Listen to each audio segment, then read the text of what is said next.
So hello to all of you, and a warm welcome to everybody in the name of Rossel, Le Soir and Référence. Unlocking opportunities, reconciling ecology, economy and the just transition. It's under this title, and with this difficult and urgent challenge, that we are together today in this wonderful écrin of Hôtel Mérode. We have a wonderful panel to address this issue, with all major stakeholders present. The politics, the industry, with two CEOs from two major international Belgian enterprises, a major and decisive thinker and activist, and a preeminent think tank of scientists, economists, and intellectuals. Le Club de Rome was a whistleblower de la première heure, who launched the very first warning to the world about the sustainability of our growth model. It has taken decennia for the world to be gained by this sense of urgency. But now we are gathered to discuss not if and when we have to do something, but when and how. First of all, we have to thank our Prime Minister, Alexander De Croo, who has made of this conference and this debate the place to be. By preaching a week ago, together with the French President Macron, for some kind of a pause in the environmental approach by the EU authorities, our Prime Minister has shaken minds and opinions and made our debate of today more necessary and hot than ever. Alexander De Croo has had to decline his presence here at the very last minute. He is in perfect shape and not again busy with Iran, I think, but as an impeachment of the first importance linked with his function. As journalists, we are thrilled to know what he's going to do now, but he was very much looking forward to be part of this discussion and have the possibility to detail his arguments and positions after such having caused a heavy commotion last days.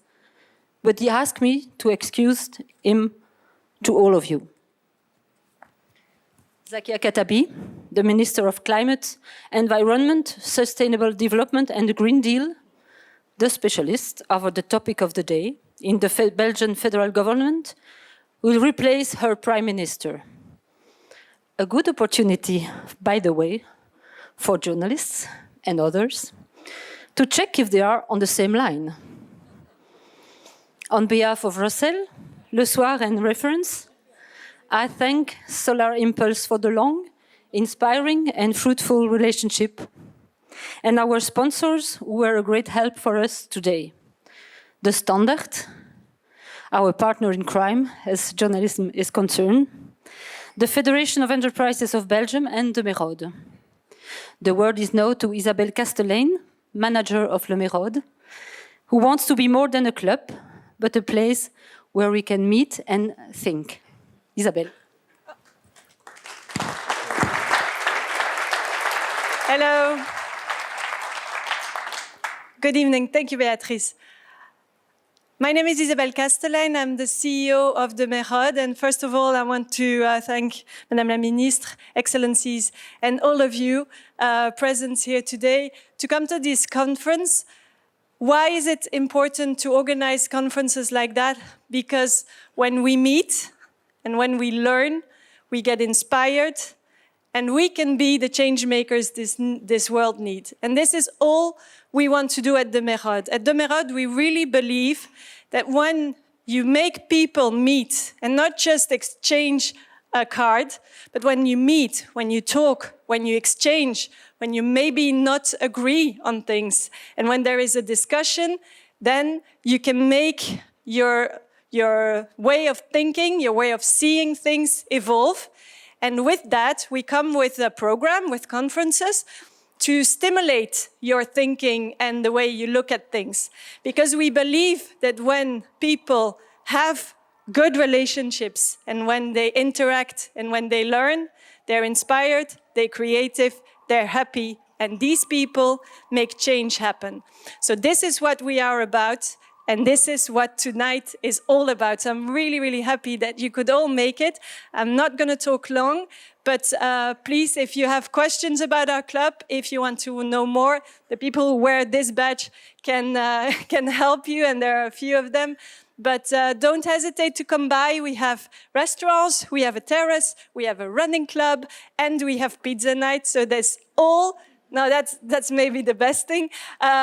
We have all good reasons for you to meet here. I'm really, really happy to see you all under this sun. The sun is a bit hot, but it's always better than everything we knew before, the cold, the rain. So we are now just happy to have sun, even if it's a bit hotter than we would like.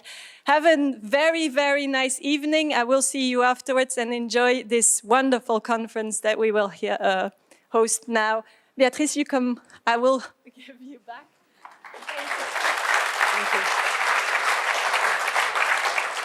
Thank you, Isabelle. The keynote address will be given by Bertrand Piccard, founder and president of Solar Impulse, the man who thinks only in pink, even if it's dark.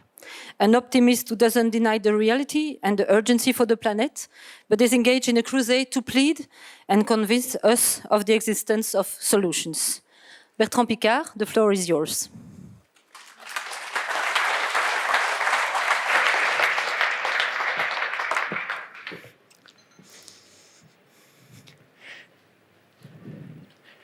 Good afternoon, my friends, ladies and gentlemen, and let me start by thanking all the ones who had the politeness to respect their commitment to be here tonight, because I think it's going to be an important moment. You've seen the title, Unlocking Opportunities. A few years ago, it would have been written, Unlocking Opportunities for the Environment. And there would be nobody from the world of the economy and the industry. There would be people from the world of ecology. And what would have been said? It would have been said that protecting the environment was extremely important, but extremely difficult, extremely expensive, extremely sacrificial. People would have to reduce their mobility, reduce their comfort, reduce the economic development. And honestly, this type of speech we've heard for 50 years. And for 50 years, what happened? It created a cleavage between the one who wanted to protect the environment and the one who wanted to protect the industry and the economy. There has been in 50 years more CO2 in the atmosphere, less biodiversity, more pollution, which means that I deeply believe that this way of presenting the problem was wrong.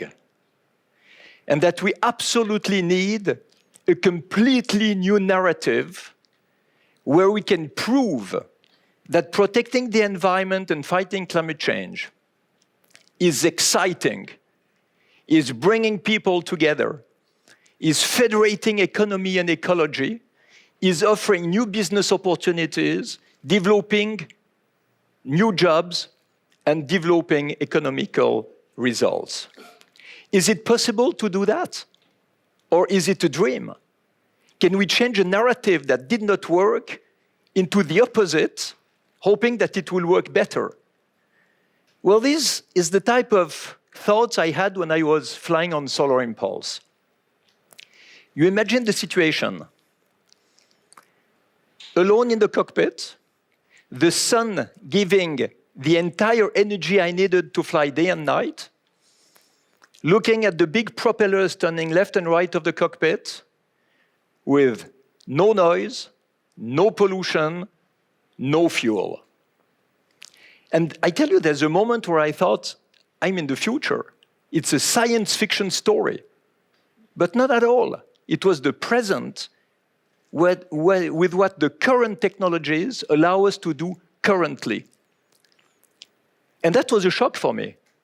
Because when I understood that I was not in a science fiction, when I understood I was not in the future, I also understood, as a consequence, that the world was in the past. The rest of the world is in the past, but it's our world, and we don't notice how old and old-fashioned and inefficient it is. You know, it's like the fish who lives in the water and doesn't know that he's wet. We live in a world of waste and inefficiency, and we don't notice it. We live in a world with thermal engines, which have a yield of a maximum of 27% when my electric engines had 97% of efficiency. We live in a world where buildings are badly insulated, where we have inefficient heating, cooling, and lighting systems, old industrial processes, and we move all that or heat all that with what? With fossil fuels that change the climate. Are we proud of that? Are we proud of this world? So we bravely wave our latest smartphone to make believe we are modern, but everything else has been invented in the beginning of the oil era 100 years ago. And this has to change. This has to change. So how do we change it?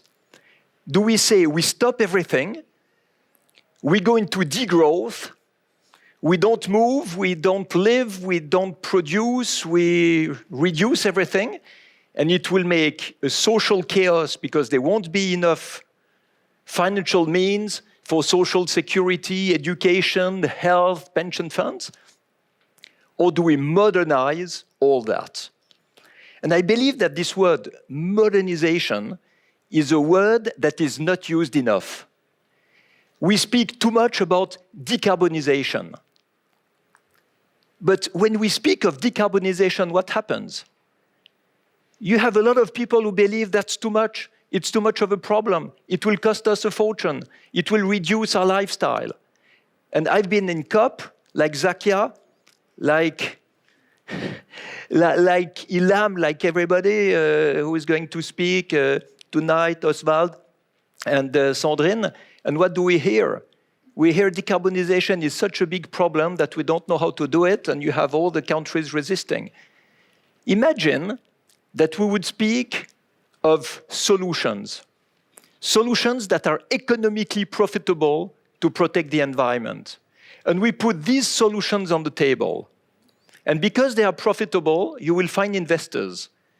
And because you have investors, they are going to go on the market. And at the end, what will happen? We'll have decarbonization. But we'll have decarbonization as a consequence of the modernization. And we will not frighten anyone. We will unlock opportunities for the economy and for the industry. So, of course, there are people who understood that. Otherwise, they would not be on the panel here tonight, Solvay, Beckert, and so on.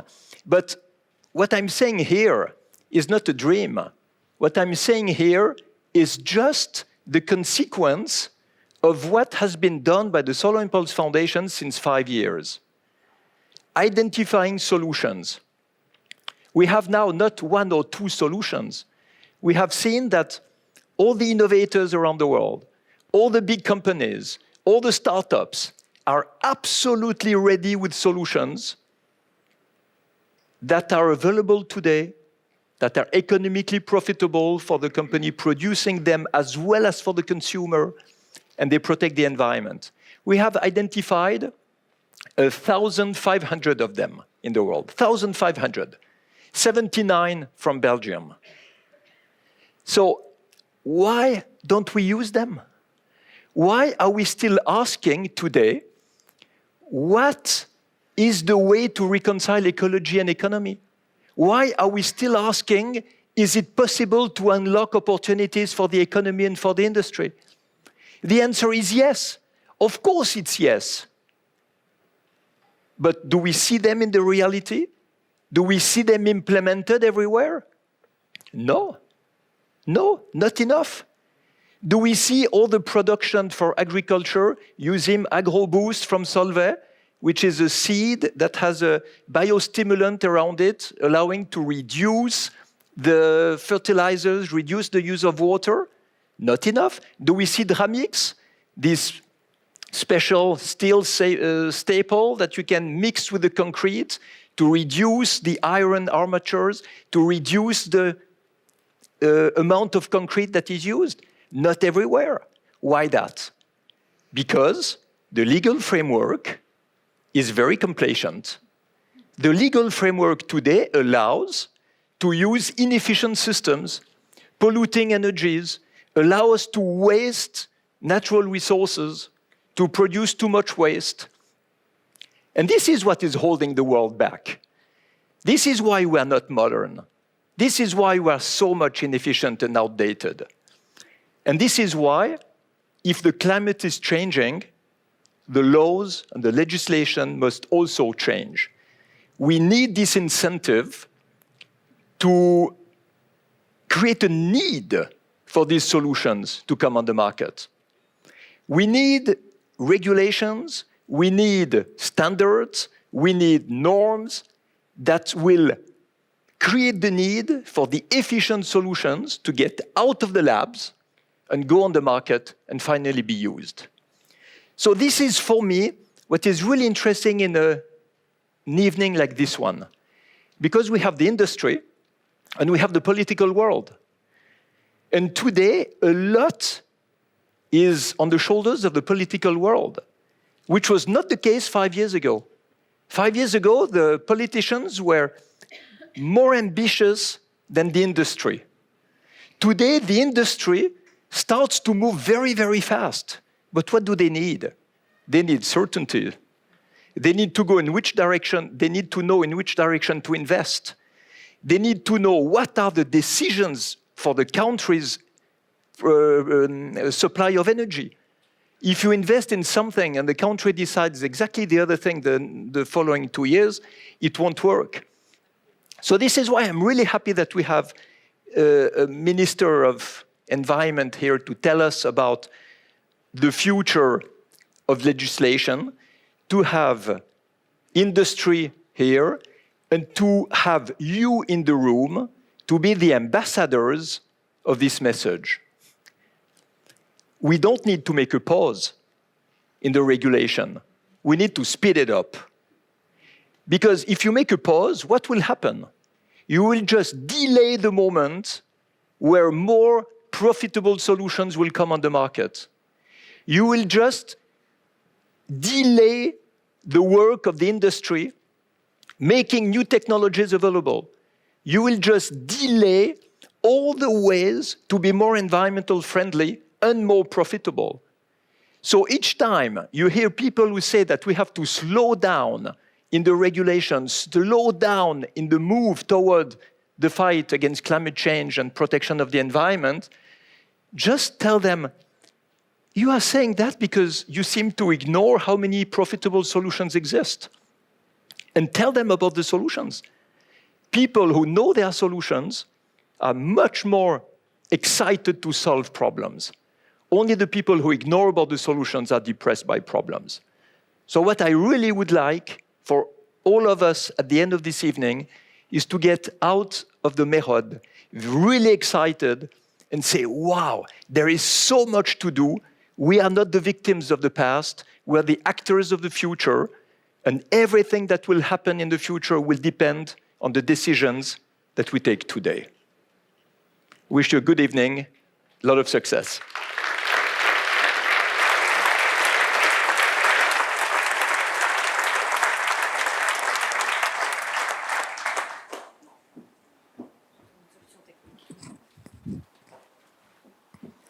Thank you, Bertrand Piccard. And now the debate.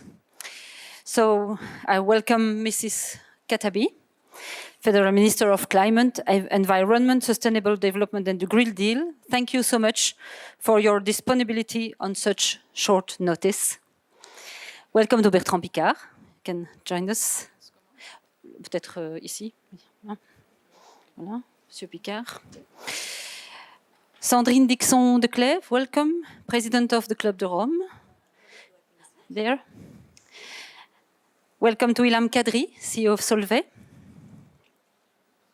I told you we have a wonderful panel. You can see there. Welcome to Oswald Schmid, CEO of Piccard.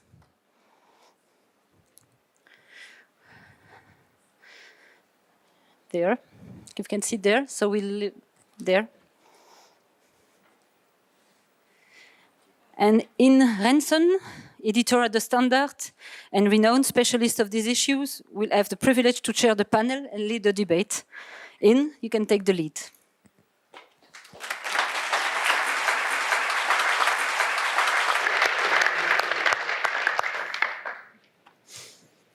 Hi, good evening and welcome on behalf of the Standard as well. So let's just jump into the hot discussion of the moment immediately. Mr. Piccard already gave a first plunge here. So our Prime Minister triggered a lot of consternation with his move on the European level, together with Mr. Macron, of course, to slow down on the nature restoration law, a pause, while experts agree that saving nature and tackling climate change are two sides of the same coin, and that we need to go fast forward. So, Mrs. Khattabi, you have the honor to replace your Prime Minister. And you also have the honor to have the responsibility for climate and environment as a minister. Do you share his quest for a pause? So let me maybe start by saying that although I can imagine the disappointment of some of you not to seeing Alexander, I'm very, very happy to be here with you. And let me also tell you that by experience, I know that the second choice are sometimes the best ones.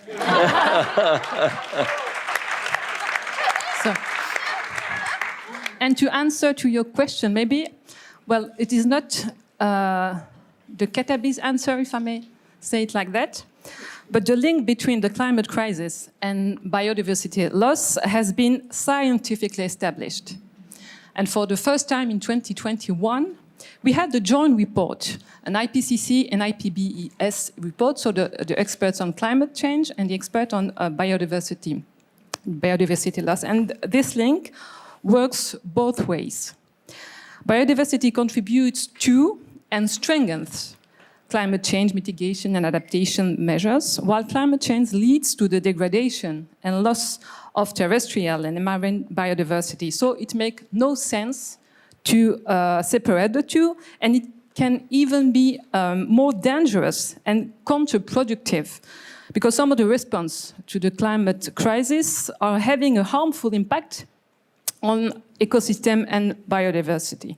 But that said, I obviously share my Prime Minister's concern about the impact of the measures, and that's why, in name of my government, I've launched the Just Transition Initiative to assess collectively and democratically the efforts that need to be made and that are acceptable to all parties. But the pause or fast-forward debate, in this debate, the economic costs of inaction or lack of ambition, are always overlooked.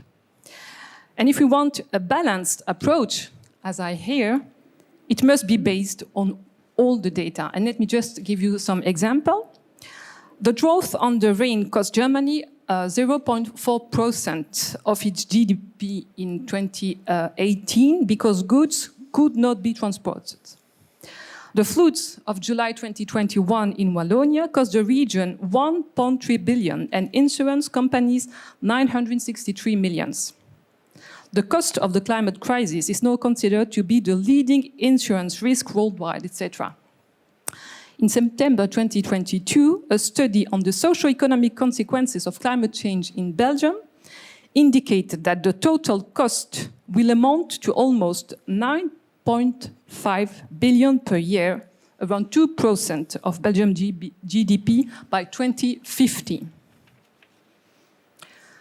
Another study by the Swiss Re-Institute tells us that if the current rate of climate change continues, global economic damage will reach 1,700 billion per year by 2025 and around 45,000 billion per year by 2050. 2075, or 10% of global GDP by 2050. And last example, last week, the largest insurance agency in California, where the forest fire season is full swing, announced that it was too risky and too expensive to sell new insurance policies in the state because of the consequences of climate changes. Okay, but so if we have I hear you speaking now, you're not asking for a pause at all. Absolutely so you're no. not following the Prime Minister in this one. No, at this point, no. At this point, I don't. No. Well, So I'm much more it's convinced his own by idea. Bertrand's This is demonstration not, than Alexander's this one. is not shared by the government. No, this is a debate. I think that no one, even Alexander, denied the reality of the situation. We disagree about the link between the two crises, and I think that, well, my policy is a science-based policy. Well, I try to make science-based policy. And I think, yes, it's also a scientific mistake, if I may say it like that. But I'm sure that, and I've told that I have the same questions about the impact and how we can deal with that. But I don't think it's with a pause that we can answer to that. I think that we have to collectively and democratically deliberate. But the starting point is the scientific reality, which tells us that the two crises are linked. Mrs. Dixson-Declève, you are the specialist here on this issue. Can we tackle climate change without saving nature? Can you separate both? Let me take a step back, first of all, and I fully agree with the last point that has been made by Zakia, which is the fact that you cannot separate the two, and that the costs now are actually proven. I mean, we even go back to the Stern report 10 years ago, which clearly indicated that it was going to cost us more by not investing, not only in the climate crisis, but also in the nature crisis, than actually doing so. So that's the first point. The second point is I'm going to go back 50 years. And although Bertrand is right that there somehow has been a chasm that has developed between the social implications of our economy and environmental needs. And to me, that has been absolutely fueled by those that were gaining the most from ensuring that we actually did not pay for externalities of an extractive economy. Let's be clear, the limits to growth never said stop growing, ever. All the scenarios were manipulated by those that wanted to ensure that we continued to have short-term profits and an over-financialization of the economy. So if we go back 50 years and we think through the messaging, where Bertrand is absolutely right, is somehow we have not made it clear enough that biodiversity loss and climate change are inextricably linked, as we see through the fact that we've now surpassed 6 of the 9 planetary boundaries. The science is clear. They are absolutely linked. What hasn't been made clear enough from an evidence perspective, even though now the OECD is making it very clear, is that those countries that invest in biodiversity and decarbonization at the same time can maintain strong economies and ensure that people continue to have jobs and their lives and livelihoods are protected. Do the reverse, and what we're starting to see is that due to desertification, due to flooding, due to soil erosion, due to poor soil management and over pesticides, due to the costs of actually not putting in place the right environmental regulation, people's lives and livelihoods will get affected because, one, they either become refugees in southern parts of Europe and don't have jobs at all because they actually have to migrate, or they actually cannot farm the land because their land becomes unfarmable. And so I think we need to rethink the question, exactly as has been made by both Bertrand and now Zakia, and clearly indicate where is the problem. The problem is the fact that we have perverse subsidies, that we have perverse legislation, that we have perverse market penetration of technologies that are not servicing the needs of people, and a profit motive that is going in the hands of a few and actually not taking into consideration the externalities. Mr. Piccard, is this legal framework, is that the reason why our Prime Minister and the one of France or the Netherlands as well don't see this? Are they blinded by that?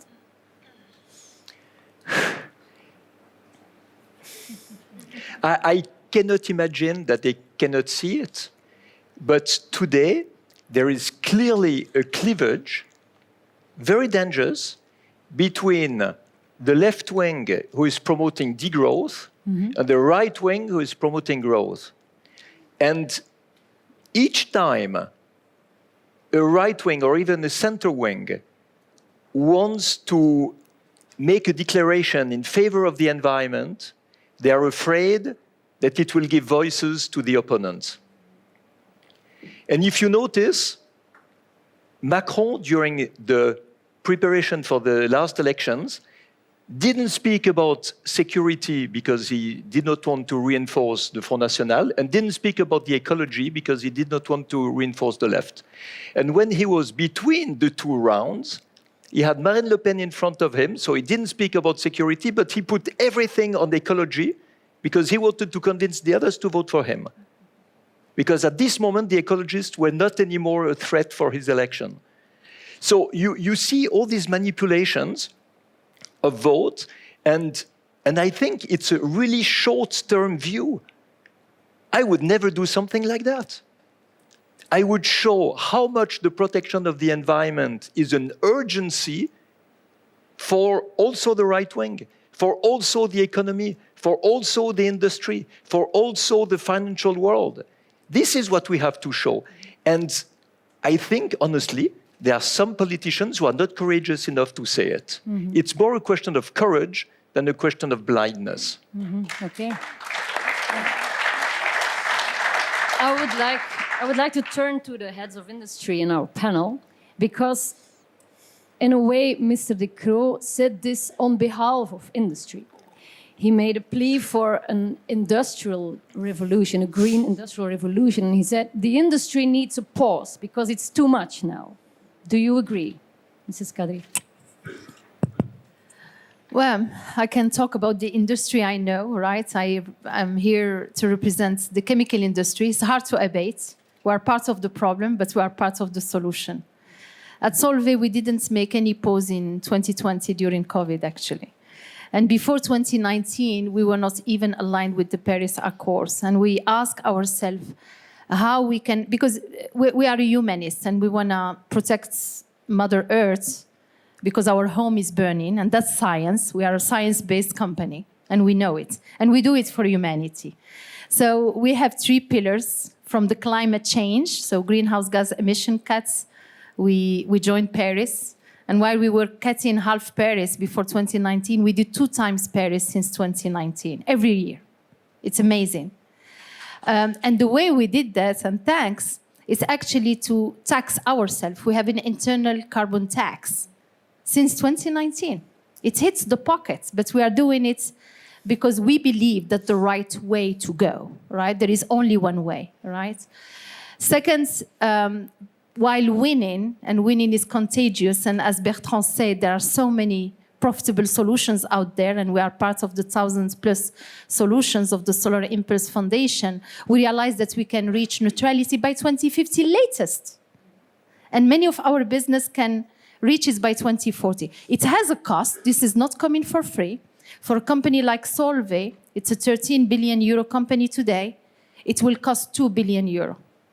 But we're going to do it. We have decades to do it. And we went even beyond now. We are embarking our suppliers and customers in that. So we are not pausing. But I think the question is very different. Greenhouse gas emissions has no border. There is no harmonized carbon pricing around the world. Nothing between Europe, USA, and definitely not China, right? And US came with the famous IRA, which has shaken up, Europe, and came with their own Green Deal and accelerated infrastructure. By the way, we are part of it as we speak, and we will be building the largest PVDF line for EV batteries in the United States of America, because we got incentives, because we can see the demand, because they actually they are investing and incentivizing us on existing technologies which are profitable. They are just not looking just at the new and future technology, because the technology is existing now. It can go mainstream. So I think the problem is not Belgium, French, or whatever. It's European, I believe. Of course, we need the bottom up from the member of states. It's global, because again, greenhouse gas emission has no border.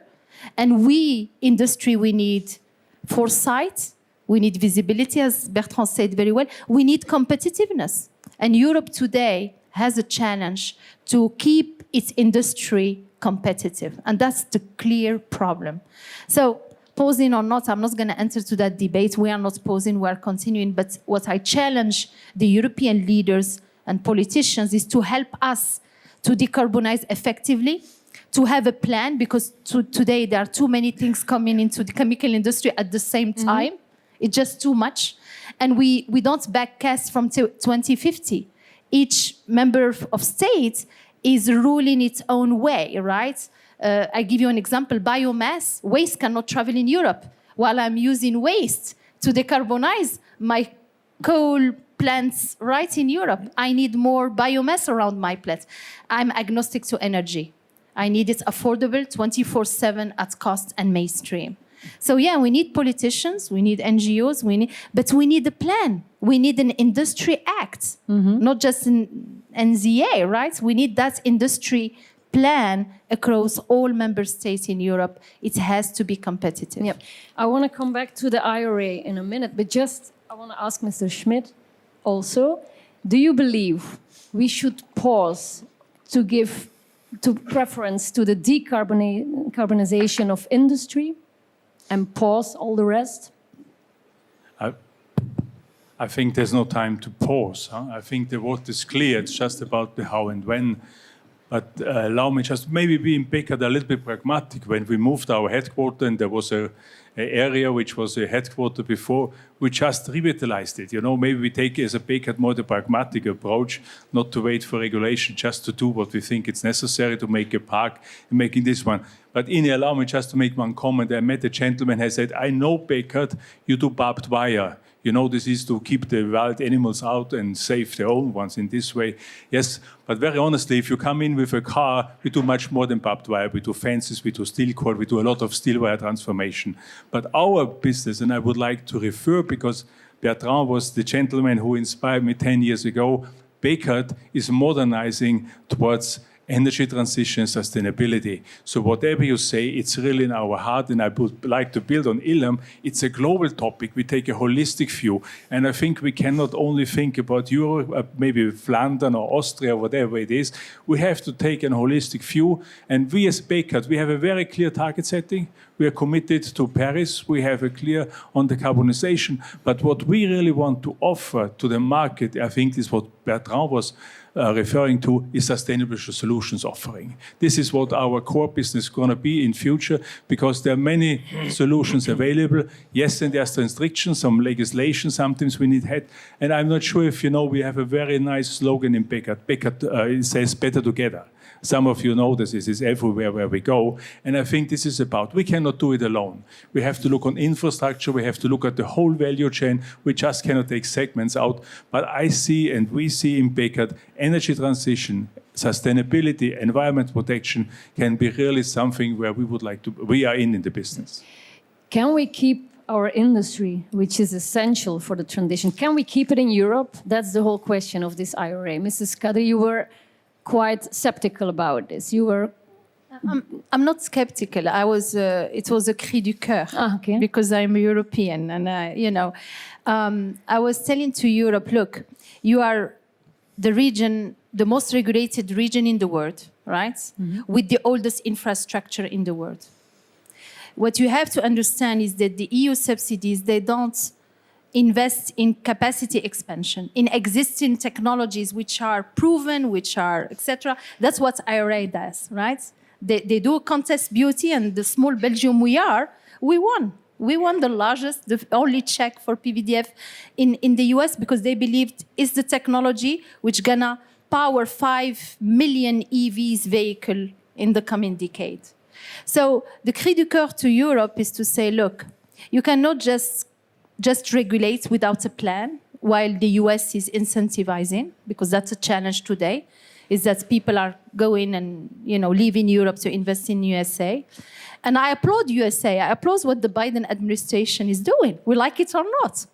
It's pragmatic. He has a cheap oil, he has cheap gas, and yet accelerating the green infrastructure, right? And do we need subsidies as well? Well, I mean, you don't need more money, frankly. I think there is a lot of money. We are pouring money in many technologies. I think, first of all, the decarbonization and the Green Deal is great ambition. We like it.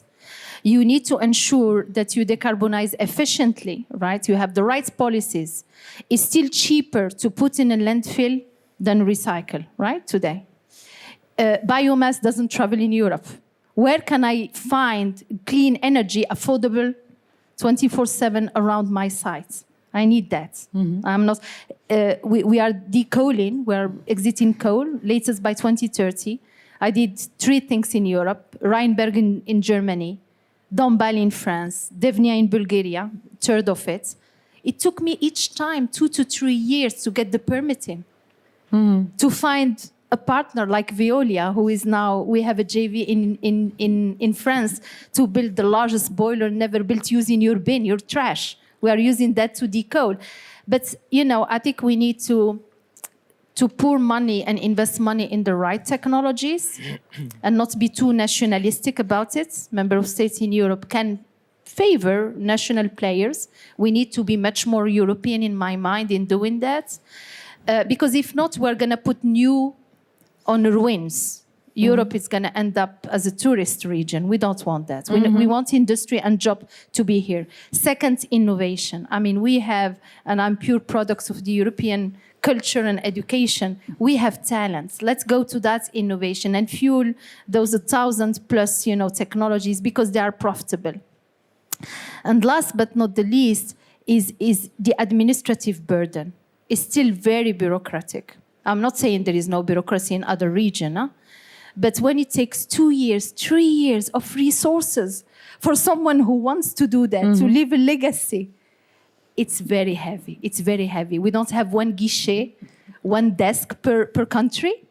I have to go to 10, 15 guichets just to take. And when you got the money, actually you are super tired. You want to go and do it somewhere else. So I'm provocative because it's a cri du cœur. We are very bullish about Europe, right? As a company, we have European roots. Our nationality is Belgium. But Europe has to wake up. And I hope that the leaders of the member of states are going to get together, talk to the industry, just talk to us, and they do, by the way. They are not, not talking to us, and have a plan on backcasting to 2050 and not doing everything. When, how, and what. Yeah. Mrs. Khattabi, the outcry towards politicians is very clear. Make it happen, help us, don't make us go away. Absolutely. Well, I'm not suspect. From the beginning of my mandate, I kept warning that the new economic playing field was that of transition. And that we had to position Europe and Belgium as pioneers in some sectors, like batteries, for example. It was the first example that I had. And instead of boosting our ambitions by supporting our industries and business, we're now crying for a break while the US invests massively. And I think you asked for a plan. I think that the Green Deal was the European plan. But from the beginning, we don't see it, we don't understand it as a systematic approach, which asks us, it's also a question of procedure, of political culture. We have to finish with the silo approach. We know that the transition needs investments. But in the same time, the Commission asks countries to come back to austerity. So how do we deal with that? But saying that, it doesn't mean that I want to increase the debt ratio. We need a smart way of thinking about the overall budget. What about, for example, the yearly 20 to 14 billion of euro in Belgium we spend directly or indirectly to subsidize the use of fossil fuel? What about the non-selective tax shift of the previous government costing up to more than 15 billion euro, etc.?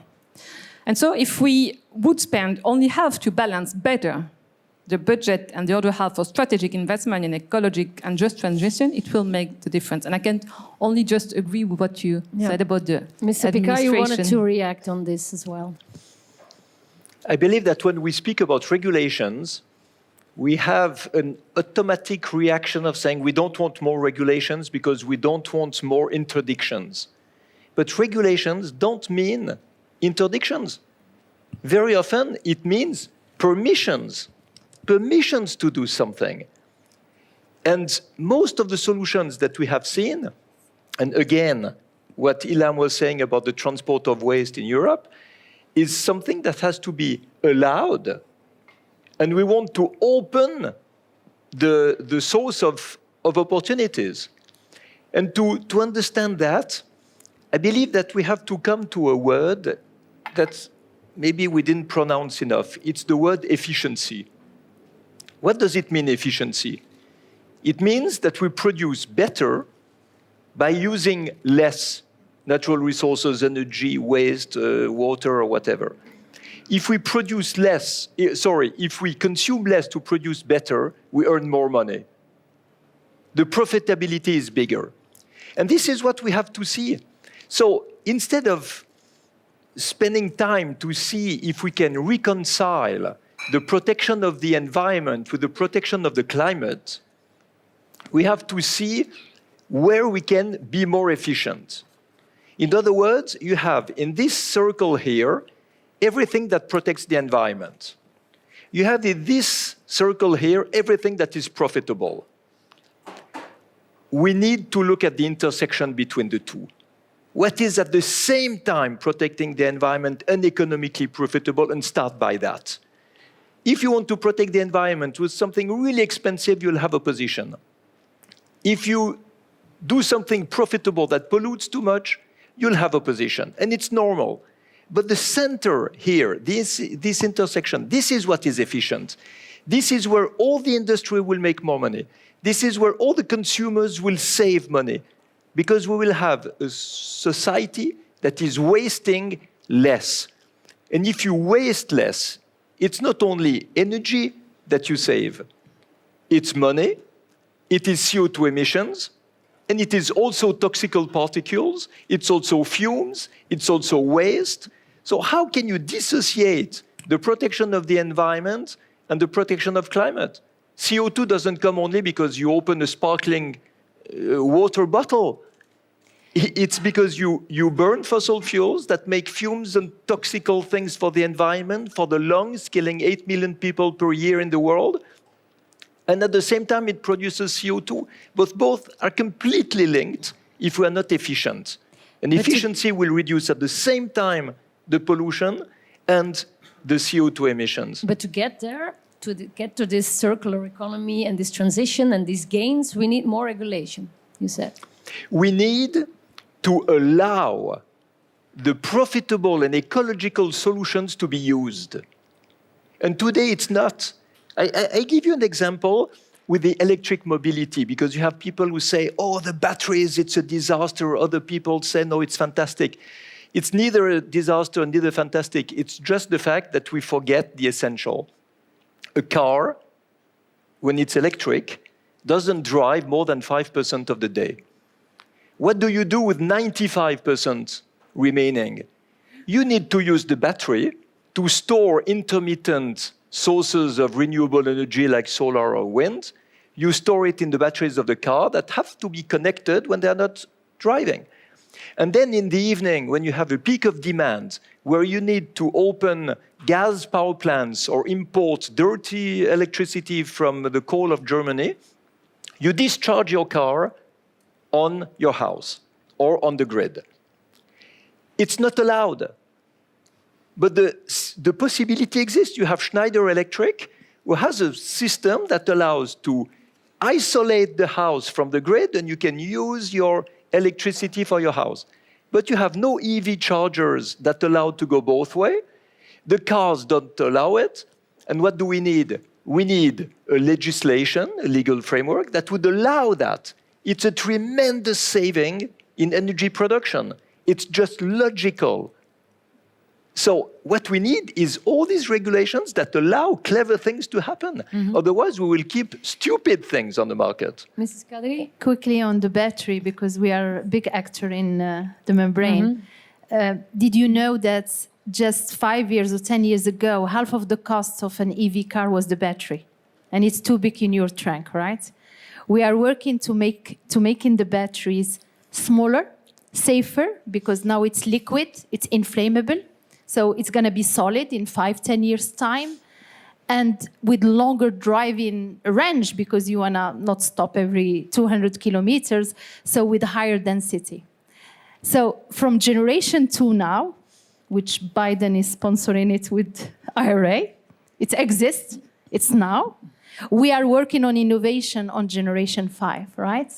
So just to tell you that technology is not the enemy. Actually, chemistry is not the enemy. I'm preaching for my home. But science is the solution. And I think ingenuity of our people at the service of progress and reinventing that progress is so critical. So it's exactly what Bertrand said, not only building that circular ecosystem around energy storage and EV, but also looking at a player like us. We are really ahead of the game.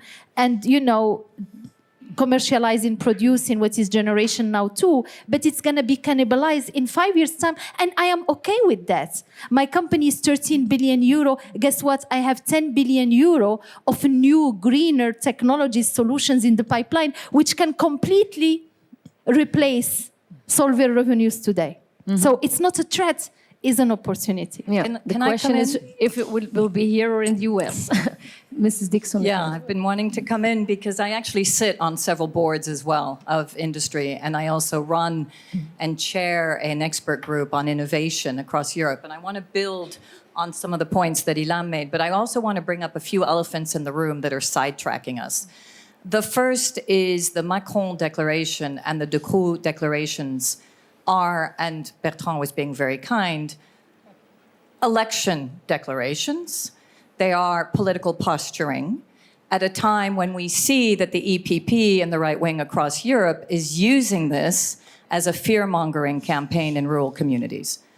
That's the elephant in the room, number one. And let's be very honest with ourselves as to what's happening. And by the way, I just came from Italy, where last Friday the fascist salute was actually used by several officials in the government during the National March. That's number one. Number two, we need to remember that the situation that we're in, and Ilham is absolutely right in terms of some of the barriers from a regulatory perspective that we need to look at and the optimization.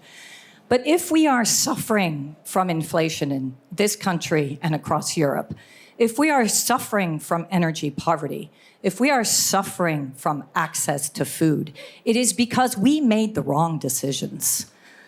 Energy poverty and the issues with Ukraine were caused because of our dependency on Russian oil and gas.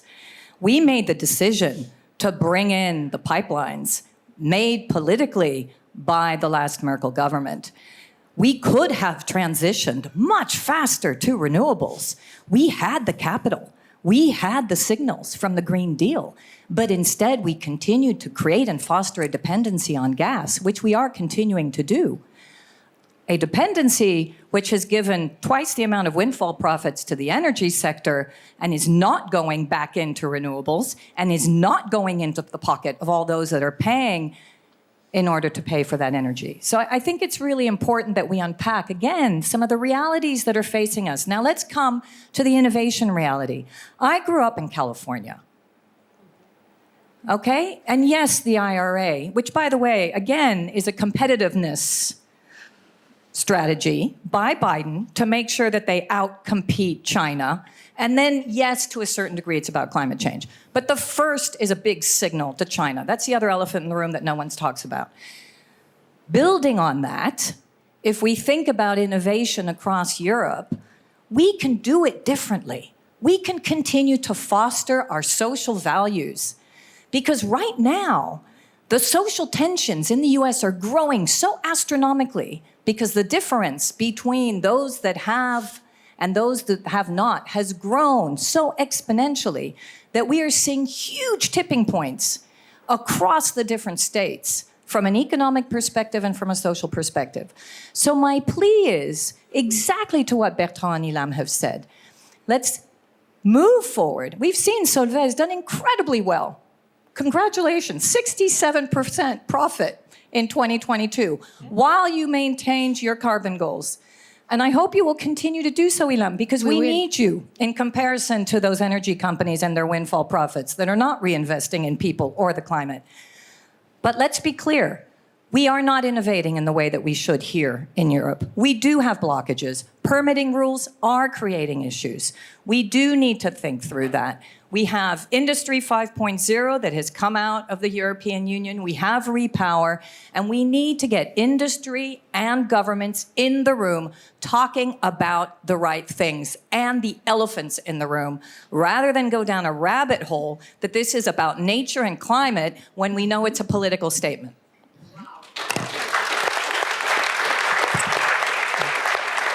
Mrs. Khattabi, again. Do you think the Belgian government can take the role again to push the elephants out of the room instead of locking them in? What can I add to that? Well, I don't know if you know, the Belgian debate is tricky.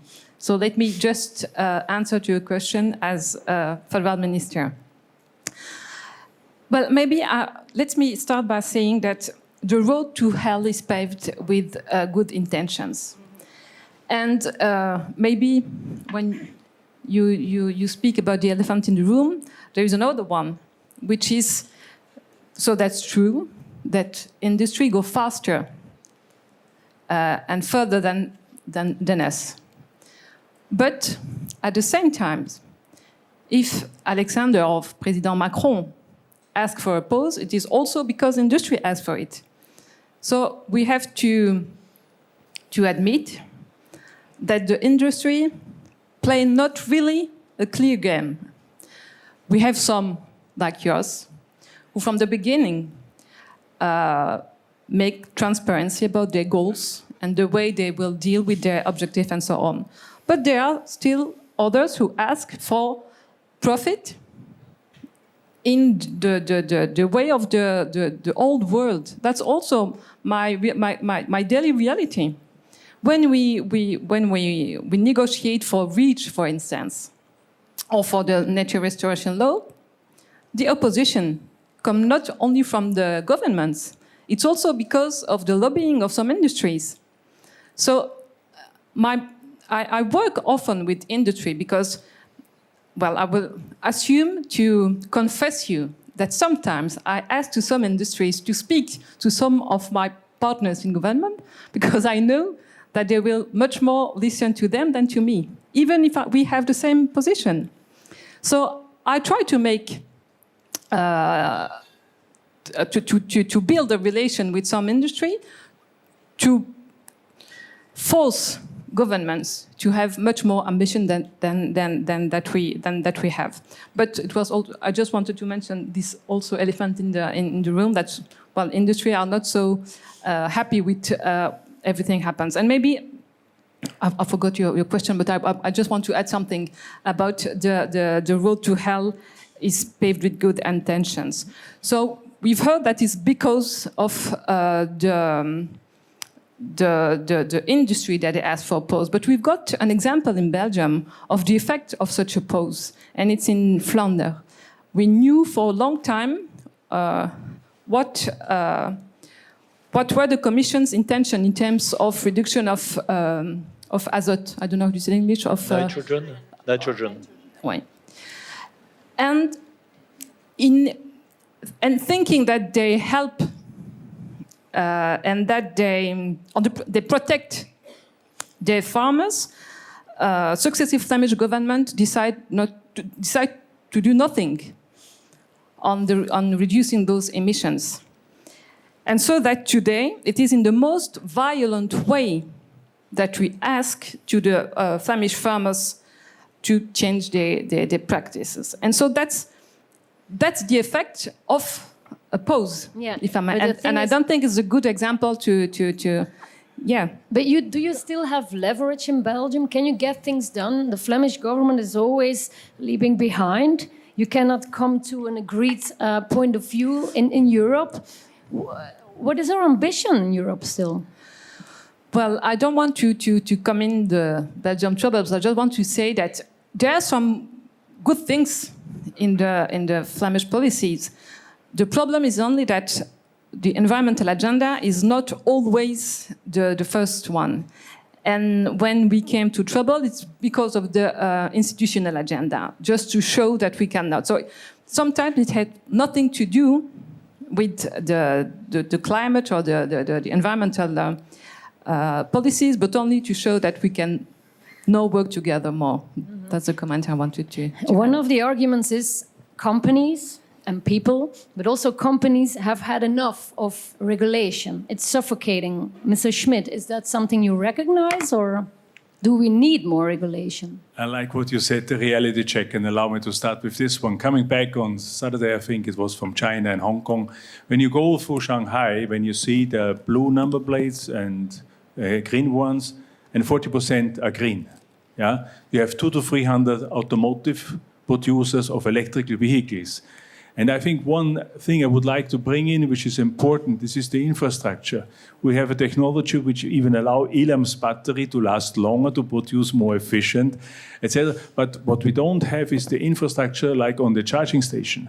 And again, when I talk China, sorry, taking this example, Hainan, you know, this island in the south of China, 75,000 charging stations. When you go in Europe, you have an issue. Sometimes they don't work, the car doesn't play. So I think here I would really ask that the government gives us a big help on this infrastructure topic. I give you one more example. We have floating offshore. Yeah? We have components to produce hydrogen. So the best is, how can we have a grid connected with the hydrogen? How can we transport, how we can store it? So we produce the component we have is a core. I call it's the heart of hydrogen production for electrolysis. But it's by itself, the component doesn't help. We have to connect the renewable offshore floating winds, whatever, with the grid, and then for the hydrogen production. I think what we are not looking at is the whole value chain. And I think we have examples, very good one, where Bertrand was saying this intersection, it works out very nice. Yeah, we're asking for this infrastructure. You are asking for it for years now. It doesn't happen. Who has to build it? Why doesn't it happen? Yeah, I think this is what I said before. It's better together. We have to do it together. We have a common and shared ambition to make this happen. I think we just learned, I think Finland has promoted that they have renewable energy for zero costs. If we miss this opportunity, it's a disaster. Let's be very honest on this one. Mrs. Dixon-Declève. Yeah, I just wanted to add to that because I fully agree. And again, it's a question of, and this is where the excitement comes. Can we please be wise again? We've become couch potatoes. We sit around and we're in the last century. We can innovate, but we have to innovate our governance and innovate our policy in order to optimize these incredible technologies and infrastructure. And I call it also the Tesla effect, because I sit on the board of BMW, and BMW is always looking backwards, and they keep on saying, oh, but Tesla's doing this, and Tesla's doing that. Well, please, do we want to actually go to the moon? I call it a testosterone-induced joyride to the moon. Do we need a testosterone-induced joyride to the moon? No, the thousands, billions could be actually reinvested in the right technology. So why is that important? Because we have the engineering prowess here. And that's what I say to BMW. Be yourselves, but also rethink. Be a mobility provider. Don't just think of yourself as a car supplier. Diversify. Look at mobility. People don't actually nowadays, most, and my daughters don't even have their permit yet. Oh, sorry, one of them just got it last week. She's 25. But the fact of the matter is people just want to get from A to B. They are no longer looking at having a car or car ownership. And we need those batteries, but we need them also to be able to bring people, a series of people, to where they need to go, alongside trains that work, speed trains, because that's the bullet train that we see in China and Japan, rather than continuously subsidizing all of our great aviation across Europe that are doing short-haul flights that make absolutely no sense and put greenhouse gas emissions through the roof. All right. Mrs. Kadri. I love what Sandrine was talking about.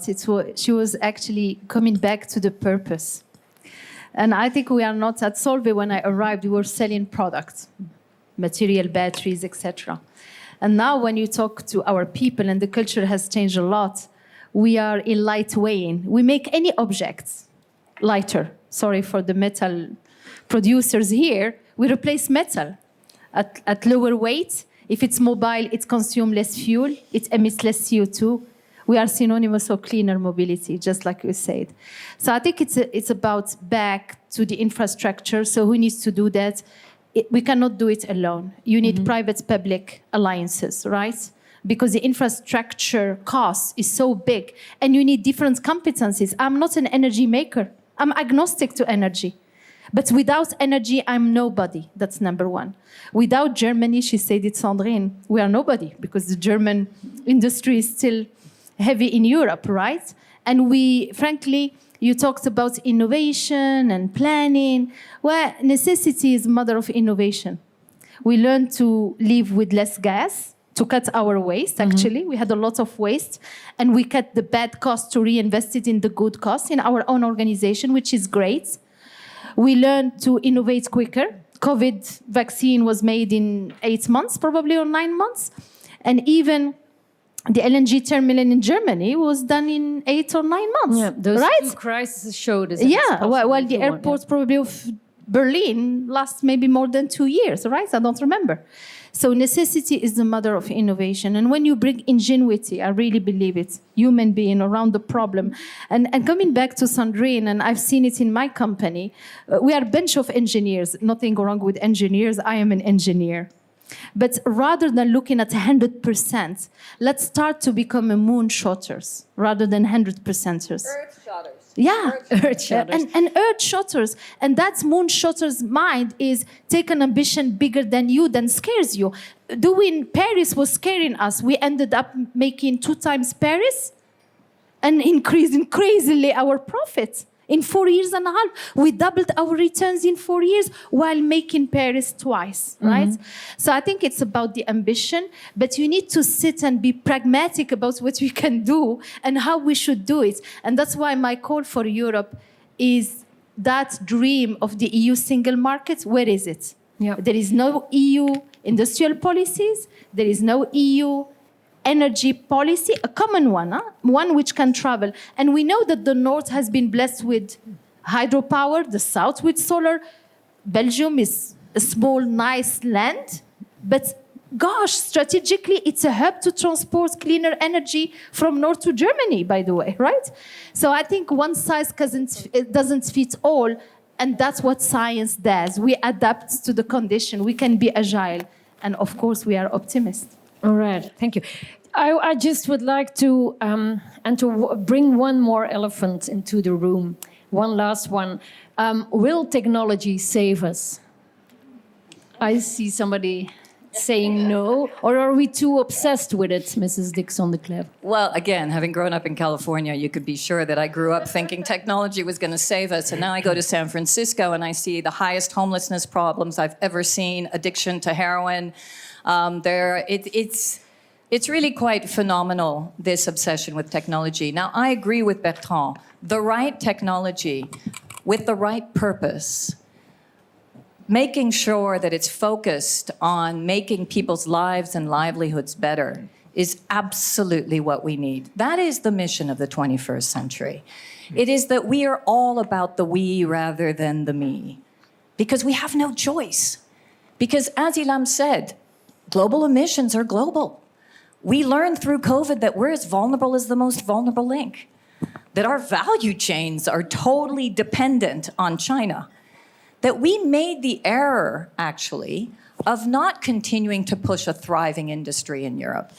And so I am proud, even though I speak to you with an American accent coming from California, of being Belgian. Because I firmly believe that, especially also in a small country where we spend half the time bickering on stupid political issues, look at the incredible industry that we have in this small country and thought leaders. Europe can show the way of how to do things better. Value-based decision-making, fundamental science, engineering prowess, and thinking through how we can make our moonshots Earth shots so that we all survive and influence China. We are having coordination and collaboration now with China, very much looking, of course, a lot of that is because China and the US aren't doing very well, but we should build on that.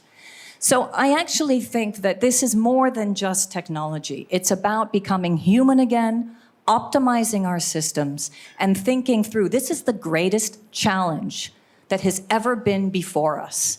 We can either be wise or we can totally lose it. And isn't technology sometimes a pretext not to change the system? To just techno-fix it? It is, absolutely. And the US in particular tend to only focus on technology. And again, I do want to come back to the point that we have to ensure that we put in place the right regulatory system that gives the right language and leverage to industry so that they can actually do what they need to do to supply what is needed. What we haven't talked about is overconsumption or growth, which is a whole other debate and obviously one that's close to my heart.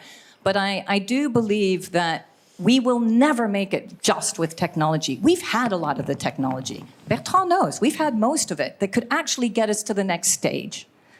But why is it that it's not penetrating? For the very reasons that Ilham has said. We've put in place a series, some cases bureaucracies, other geopolitics, which have not enabled us, or governance systems that have been focused on just that particular nation, rather than thinking that Europe has to do this together.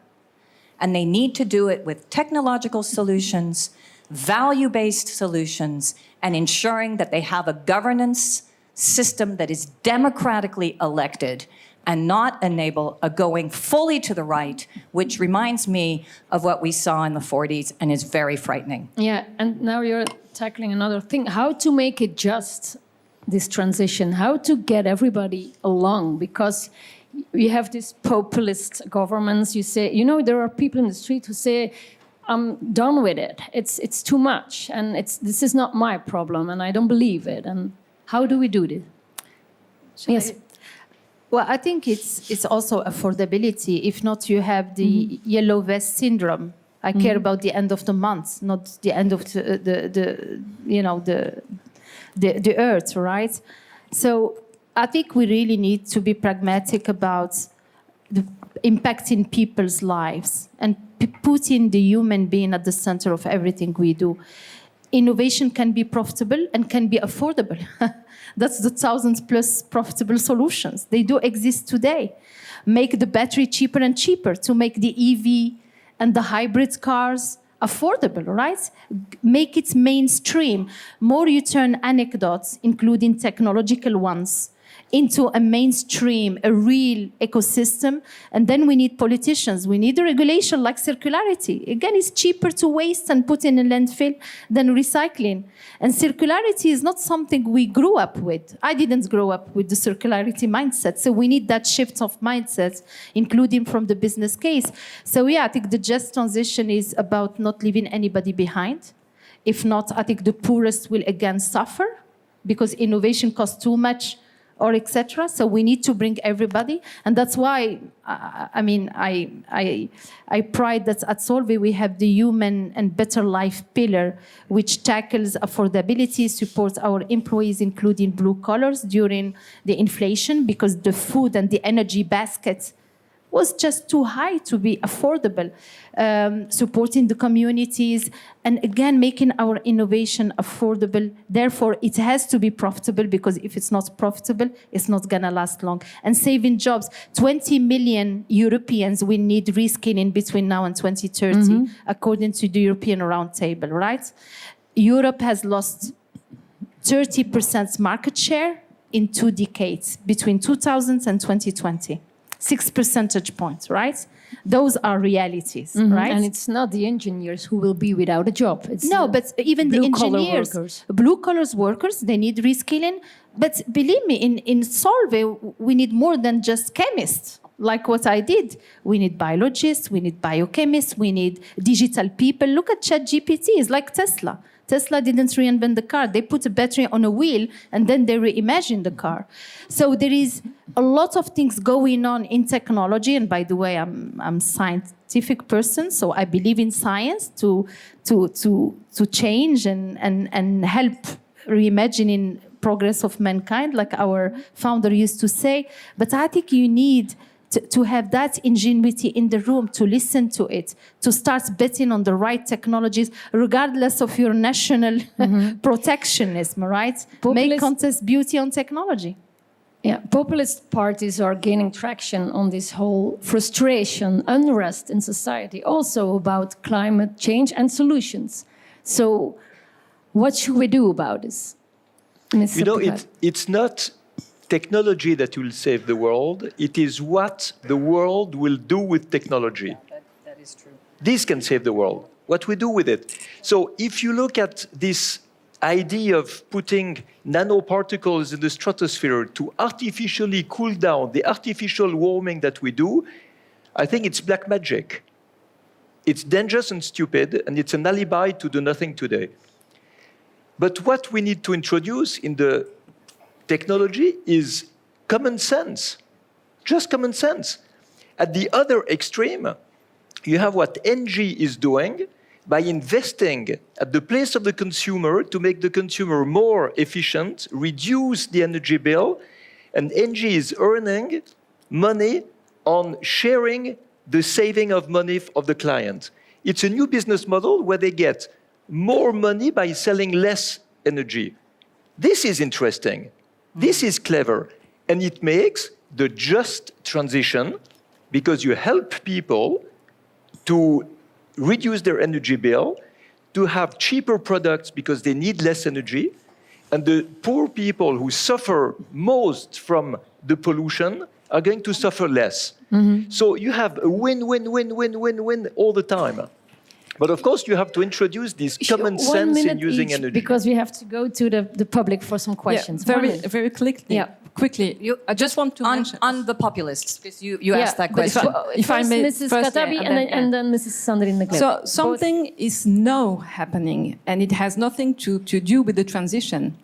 And I'm convinced that the environmental crisis is the social question of our century. We know that the first victims of the climate crisis and the biodiversity loss are the most vulnerable countries, but also the most vulnerable of us. So before thinking about the impact, the negative impact of the transition, we have to admit that the climate crisis is already a question of inequality.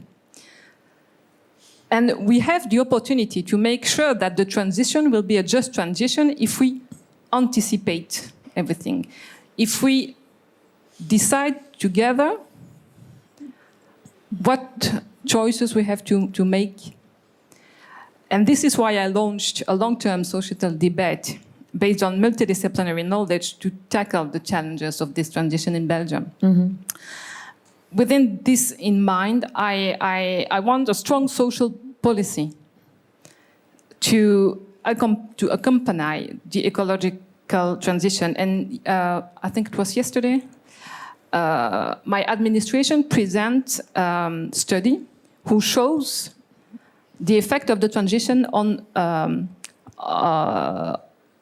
employment and so on. And they show that Belgium may be the best country in Europe, will be the country will the most benefit in Europe if we prepare it. So I think it's a question. So we know that the climate crisis have unequal impacts. We know that the transition may have also bad impacts, but we still have the opportunity to change that if we prepare it. All right. So it's really a question of anticipation. Thank you. One more minute, and then we go to the public. So to come to your point on populism, the focus on populism is fear-mongering. Let's be very clear. So the populists typically are spoken to through fear. And the way in which politicians use that fear is to use, in particular, often the case of ecologists or environmentalists who are actually going to increase costs and who are not thinking about their social well-being. So the first answer is to look at the social tensions. We need to get better at that. The Gilets jaunes did not happen because of a diesel tax. Anybody who believes that doesn't understand what you were fed by the other side. The fact is, 2 weeks before, Macron had eliminated the tax on wealth. Now, would you not be pissed off if you were going to a diesel pump and you were told that you're going to pay more as a farmer or someone who has no money, when actually the wealthiest of France were given a write-off 2 weeks before? We need to get better at debunking the fear-mongering that is coming from the right. That's number one. Number two, as voters, we need to go and vote for the right governments that are not going to go towards the right. And we need to make sure that we create the right narratives that do exactly what Bertrand has said. And so many of us, that we can have a well-being economy that looks at social value and environmental value at the same time. We may not have 5% GDP performance. Sorry, that was yesterday. We will have to think differently, and we may have to put in place a universal basic dividend. But we have tools in the toolbox. We all have to be much more clever as politicians, as decision makers, as scientists, as economists, to start to talk to the citizen about the reality check and the real elephants in the room. All right. Thank you for this. Somebody who has an urgent question. First of all, as a member of civil society, I want to thank you because you kind of give me hope tonight that with people like you who think, what I heard today is that there is a will from businesses to do better, and that really gives me hope. But I think we're talking about restoration of nature, obligations, regulations, and it's super important. But we forget that at the moment, the mass destruction of nature is allowed. It's allowed because there is not enough regulations. And at the moment, in Belgium and in Europe, Europe and Belgium is legislating about it. And I think that we need the support of businesses like you who are seeing and thinking differently, because regulation, as you said, Bertrand, is not just about obligations. And there's much more to regulation. It's necessary. We need a legal framework.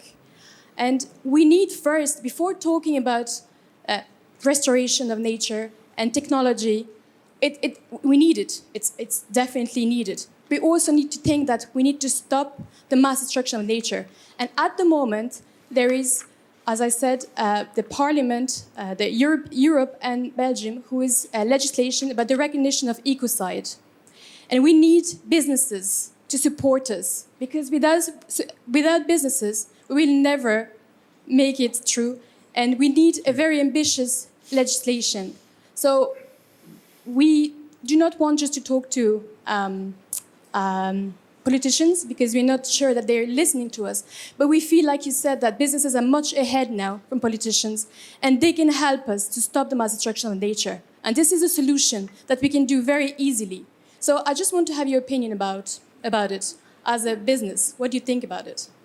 What do you think about this whole question of ecocide? Somebody who wants to react on this. Oswald? I'm not sure that the question was for me, because you know, Patricia, that we are now waiting for the advice of Conseil d'État about introducing ecocide in our penal code. So I'll let my colleagues answer to that.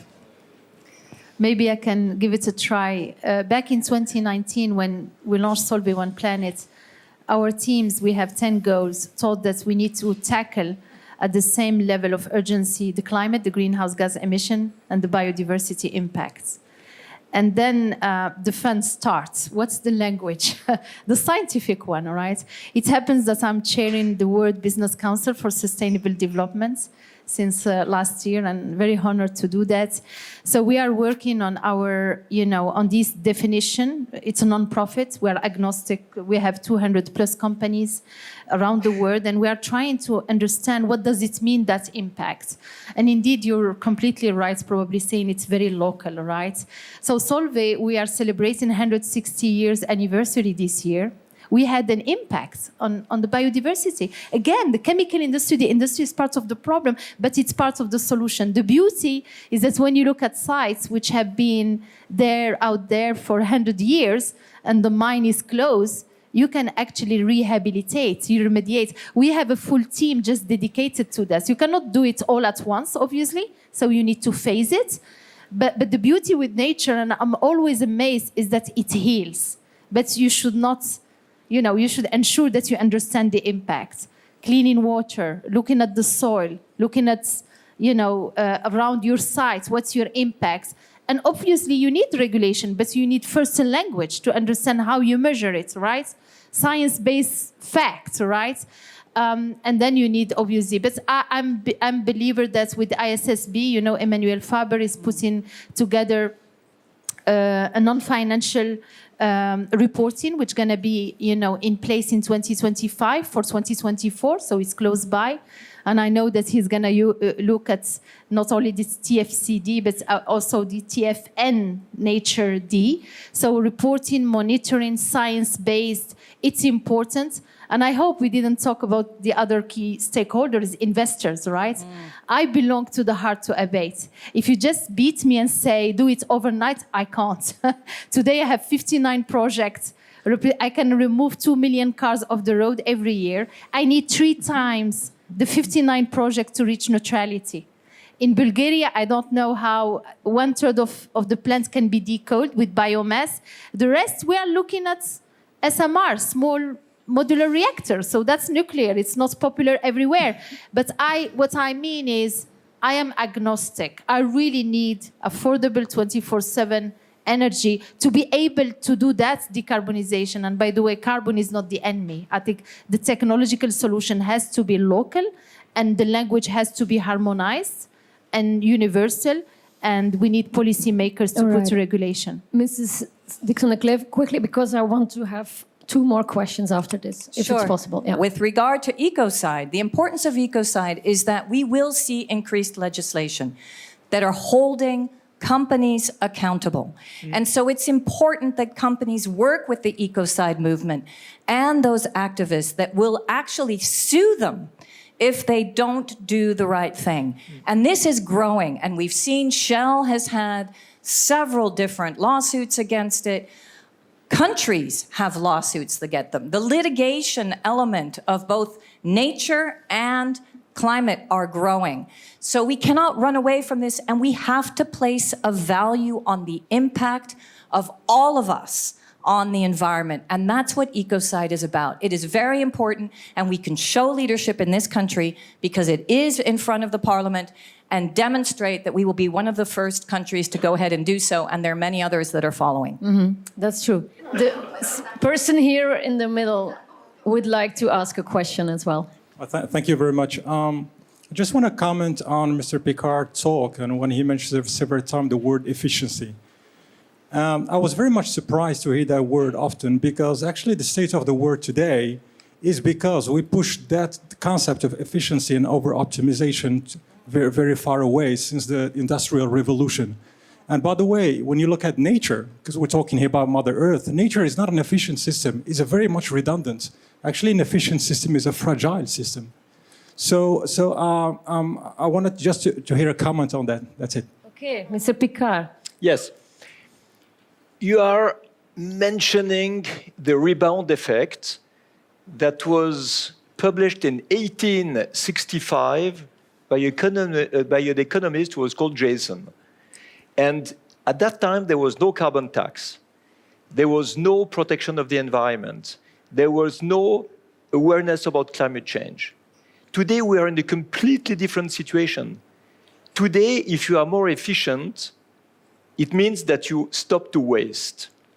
And you really have to understand something. If you waste an energy that is polluting and that is expensive, you are bad for social justice because people pay too much. You are bad for the environment. You are bad for the economy, and you are bad for the climate. If you go in saving a cheap source of energy, like renewables, which are now cheaper than gas, oil, and coal, and even nuclear. If you take this type of cheap, clean energy, you are better for social justice. You reduce the energy bill. you reduce the waste, you reduce the pollution, you reduce the climate change. And I think this is what people have to understand now. It's a question that everything you do, everything you touch, everything you use, everything you pay, you need to imagine that it costs 10,000 times more than the real price you pay. And then you will say, wow, I'm going to save water, recycle it, purify it. I'm going to go into circular economy. I'm going to go into green energy, clean energies and things like that. And this is the change that we need to reach in this world, because this change can bring the populists, the green activists, the center wing, all together with the economy, with the industry, and with the financial world. And this is what banks like BNP Paribas are doing. They are taking these opportunities of investment. And when we understand that, I think we can do a huge step forward. All right. One last question there, maybe. There's been a lot of talk about competitiveness, and that's what our Prime Minister invoked to justify the idea to stop environmental regulation apart from climate. I understand that climate regulation can bring a lack in competitiveness, because if we're the only ones to make efforts, we are disadvantaged, and we won't see the benefits because we need everyone on the planet to contribute.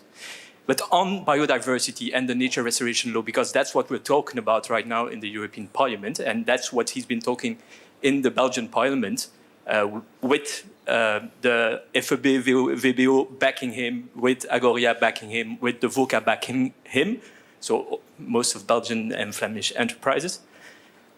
Well, nature restoration law, the impact assessment has showed that it will bring 10 times more benefits than the implementation costs. It will bring legally binding objectives, monitoring, and reporting obligations for the member states. If we don't act, we will lose all competitiveness for Belgian and European companies, because we don't have the resources that 50% or more of our economy rely upon. So how, well, can you maybe comment on this? Is stopping environmental regulations, is protecting our own environment going to be a disadvantage in competitiveness for our businesses? Thank you. 20-second answer, then I let someone else answer. Protecting the environment is protecting human being. Exactly. Because human being is inside of the environment, is inside of nature. We cannot cut the two. So it means the people who don't want to protect nature are people who don't care about human beings. All right, one last comment, because I would like to hear what Mr. Timmermans has to say about this as well. I think Bertrand said that the cost of not doing it is higher than, than the cost of doing it, right? And that's what we show in our company. I think, again, we need to elevate the debate. I don't think carbon is the enemy. I don't think there is a border for greenhouse gas emissions or biodiversity impacts. I think we have an industry which is old, and again, we need all to acknowledge that it has been part of the problem, but it's part of the solution.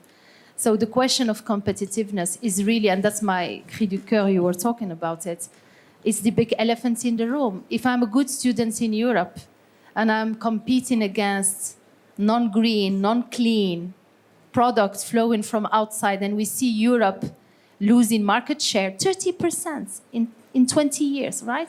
That's fact.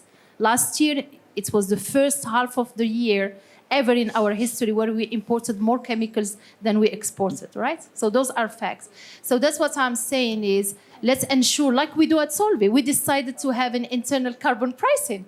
I am taxing my Americans, my Chinese at €100 a ton, everywhere, right? And I'm taking this tax and reinvesting it in our greener projects, right? But there is no global carbon pricing, right? Europe is, we put it at €50 a ton when it was 25 in 2019. And even before the war, it reached, a €50 a ton in 2021. So that's the thing. I think we need a holistic, circular view of and building ecosystem infrastructure. And indeed, go ahead and monitor, ask us to report. Ask us, we are used to that, to do it financially. We will do it for non-financially as well, numbers. Okay, on this competitiveness, Mr. Timmermans. Yes, thank you, and thank you to all the panelists. We'll invite now, thank you.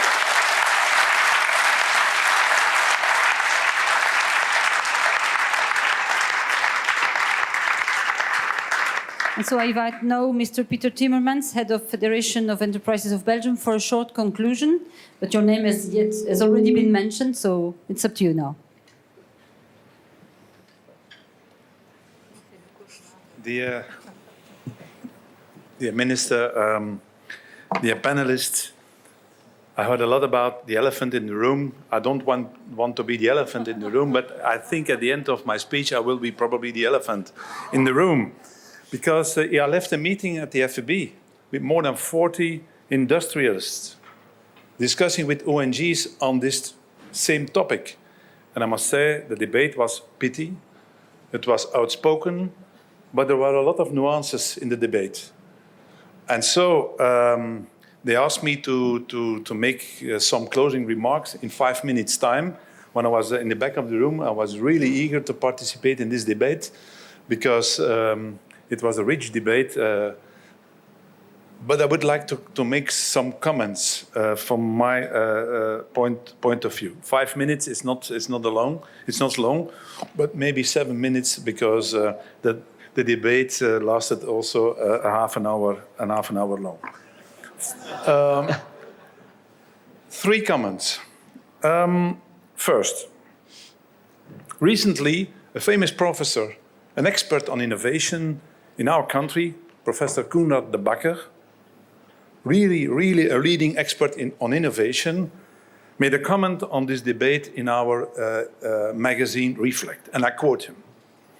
We need to move towards a realistic transition that is systematically thought through and supported. For example, to achieve 1 terawatt of additional installed solar power capacity annually until 2030, more than 50 million tons of steel and 40 million tons of concrete will be needed.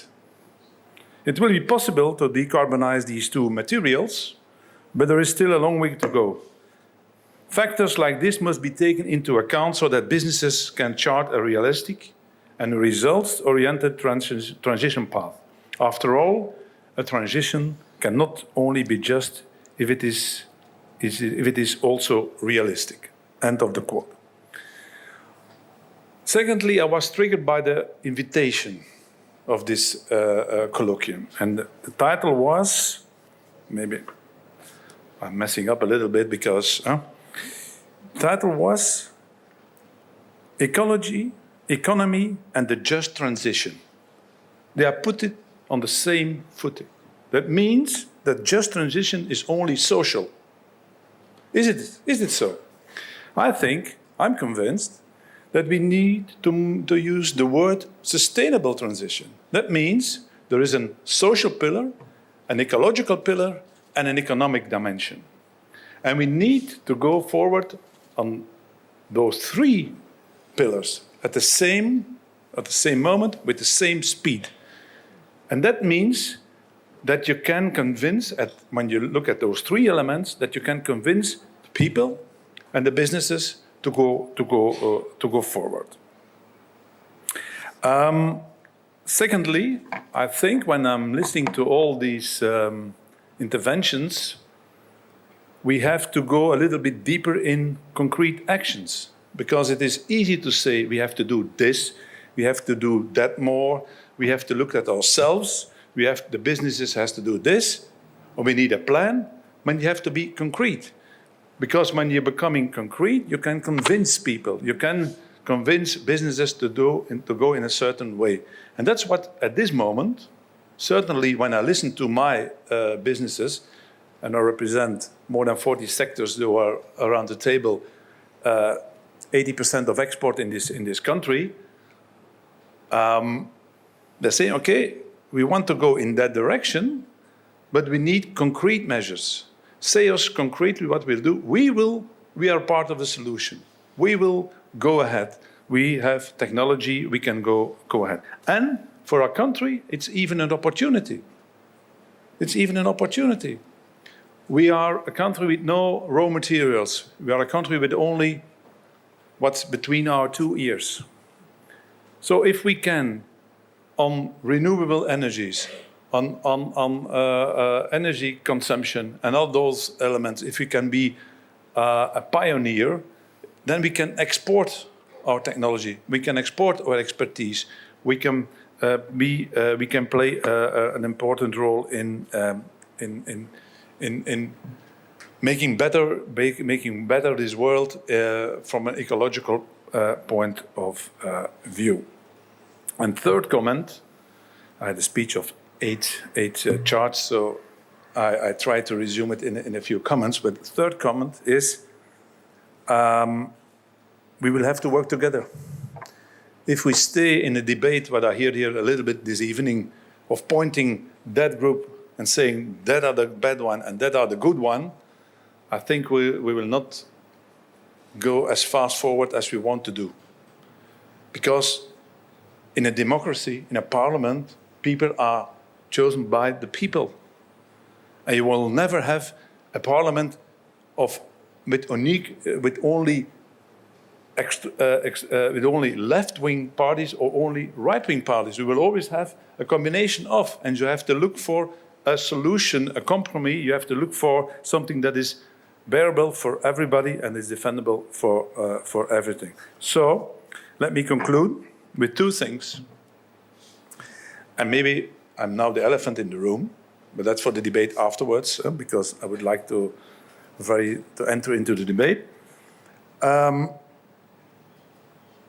It's clear, in my opinion, that in Belgium, that we can look forward to the transition with confidence. It's my opinion. When I listen to my businesses, to my members, I think we can look to the transition with confidence.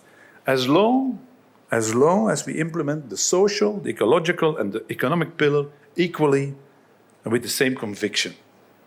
I heard a lot about competitiveness. I heard a lot about social impact. I heard a lot about ecology and environmental consequences. It's my opinion, we need to find an equilibrium between those three pillars.